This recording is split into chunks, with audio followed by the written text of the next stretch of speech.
Hey, good Friday morning. We are live. It's Danny Cobbin, 1-1 coaching. Well, really, I'm just like soulful trap music, huh? I wanted to test that line out. I'll be honest with you. Want to see what that felt like. Today, instead of Daniel, who we're gonna have on, we are going to have on Jason. Daniel had some things to going on, so wasn't able to come through. But while there's Jason right there. One thing before I have him on is I found out what the name of my favorite album was today, and it's Pretty Girls Love Trap Music. So like that's funny. 2017 album. Bringing Jason on right now, getting that sending his request right now. Boom. We are going to talk about problems today, by the way. And what's up, Jason? How are you, man? Hey Danny, what's up, man? Hey, first question before we get into anything: how many tracks do you have to like on an album before it's your favorite album? Wow, maybe like two. Okay. Oh, see, that's what Morgan was like. If you like more than two songs, like you got to say you like the album. And I like 4 or 5 songs on this Two Chains album that I just found out about the other day. And well, I didn't find out about the album the other day, but the other two tracks that I'm like, oh, I'm digging this. And so like I guess this is my favorite album now. Well, I'm gonna be honest. I really didn't know there was such thing as albums anymore. I mean, I know CD, that there are, LP. but right. Hey man, I like the vinyls, man. It's something about the scratchy sound on the vinyls. I don't know, man. But yeah, today we're gonna talk a little bit about problems, and yeah, just I'll let you start this one off, man. Problems. Problems. So, what makes something a problem? Like all of a sudden things are great, and then there's a problem. Mm. What makes things So, a problem? yeah, you want to answer that? I'm here to learn. I'm here to learn. All right. So, what I see that makes things a problem is that something should have happened differently. Something Mhm. should be different than it is right now in this moment, right? So, Joe should not have said what he said to me. Mm, mm. All of a sudden, it's a problem. But the reality is, Joe did say it. We're arguing with reality, and that's where problems. That's where I see problems come from. What's been your experience with that? That's so interesting you asked me that. Over the course of time, problems have started to look a little different to me. Problems used to be everybody on the outside world is asking me something like a dumb question, right? Like there are no stupid questions in the world, but somebody used to be like, so did you leave the boxes where I told you to leave the boxes? And in my head, I'm like, how could you possibly ask that dumb question? Problem. Now what I'm realizing uh, is that when I'm in a like what I like to call a low mood, so like if I'm frustrated, angry, depressed, really just not at my optimal level or whatever, I realize that like it's happening up here. Like what's wrong with somebody asking me if I did what they asked me to do?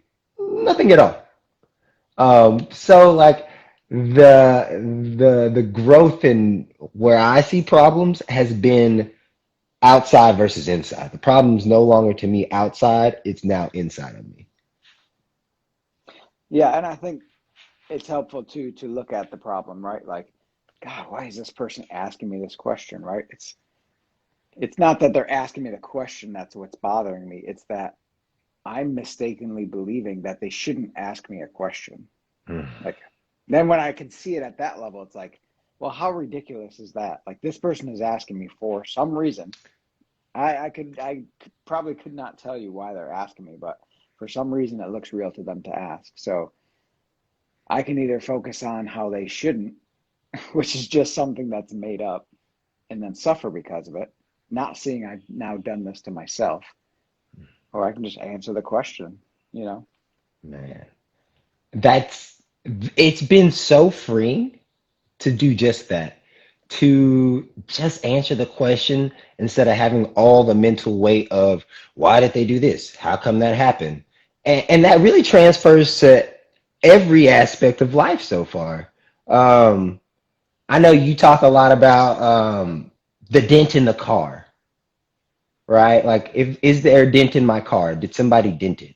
Tell me a little bit about that story. I know that you've been perfecting it a little bit. I don't know, but I like it, and so I think everybody out there should hear it. Yeah, so maybe it's the shopping cart, right? You come out, there's a shopping cart against your car, and you pull it back, and there's a dent, right?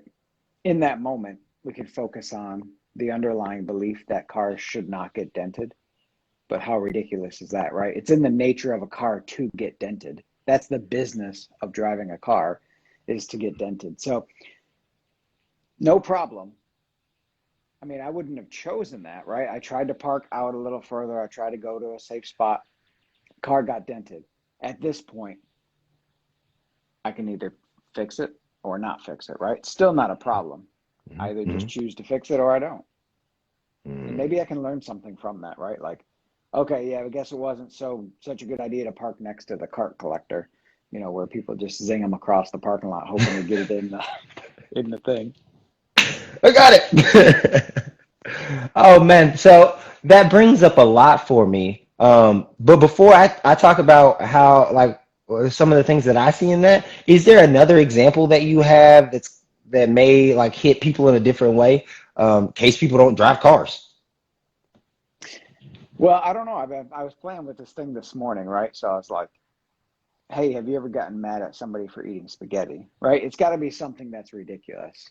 So, Okay. I mean, you could get mad at somebody for eating spaghetti, but it's something so like people are going to be like, no, I mean, why would I do that? Right?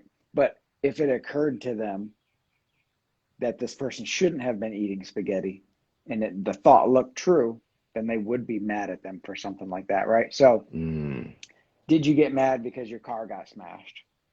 Yes, right? But that's Mhm. only because you had the thought that it should not have, and that thought looked true, right? So when we have an unquestioned thought, now we suffer. That's Byron Katie says the worst that can happen is an unquestioned thought. Mm. Man, you just went boo deep. And just I love so spaghetti. hey, spaghetti is tasty, man, especially with a little cheese on it. I actually like to put hot sauce on it, Louisiana. Really? But yeah, what shows up for me whenever you say that is like with my significant other, right? Like we get into it because she's dicing something in the air, right? Like I'm gonna cut something in the air, right? And I'm like, well, that's the dumbest thing that anybody human could do.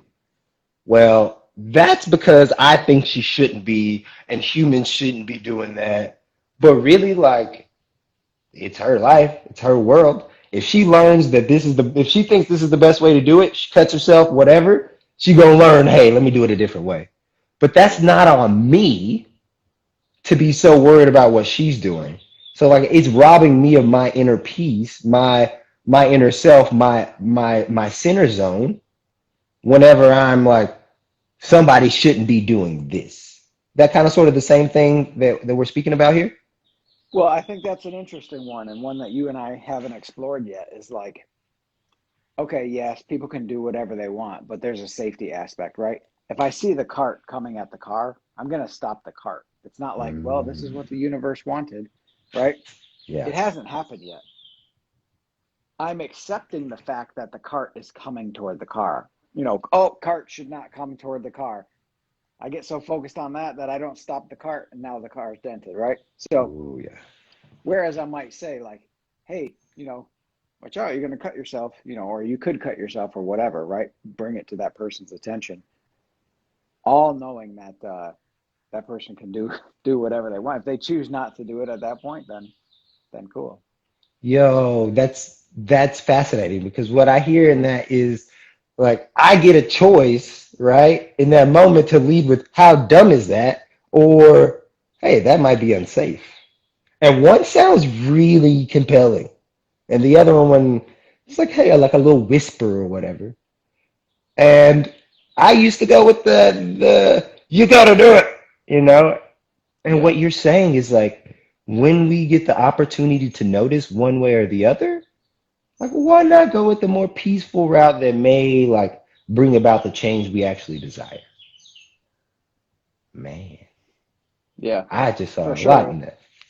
Yeah, Go ahead. and I think safety is a different thing, right? Because like if somebody's like, you know, I'm gonna scratch my car with this key because I want to write my name in it. Well, that's your car. Go ahead.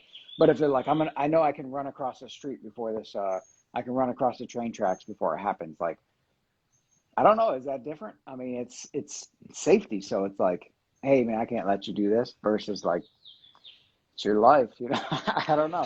So that's interesting. So I think for an adult, maybe, I don't know, like, hey, I don't think that's the smartest thing ever. But coming from that place of like, I'm being serious, but at the same time, like, it's hands off your world, do what you got to do. Yeah. But on the, like, then, like we talk about kids a lot. I talk a lot about kids a lot. But then when it comes to kids, right? Like running out in the street, like, is that a Hmm. problem? Uh, what are you thinking? Where are you at with that? I think what I see in that is the grocery cart, right? The kid is running to Mm. the street. It's a busy street. That the grocery cart is coming. I'm going to stop the grocery cart.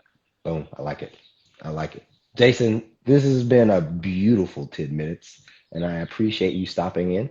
Anything you want to leave these people with for the day?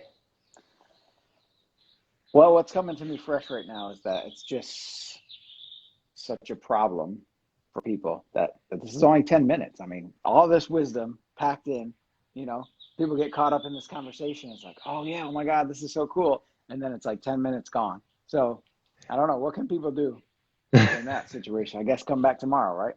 Come back tomorrow, man. I love it. Actually, just I love that you said that this Saturday. I'm not sure when yet. We haven't got the post schedule, but we will have our first YouTube video up. It's I don't know if we're gonna call it burnt toast or not, because it was burnt eggs.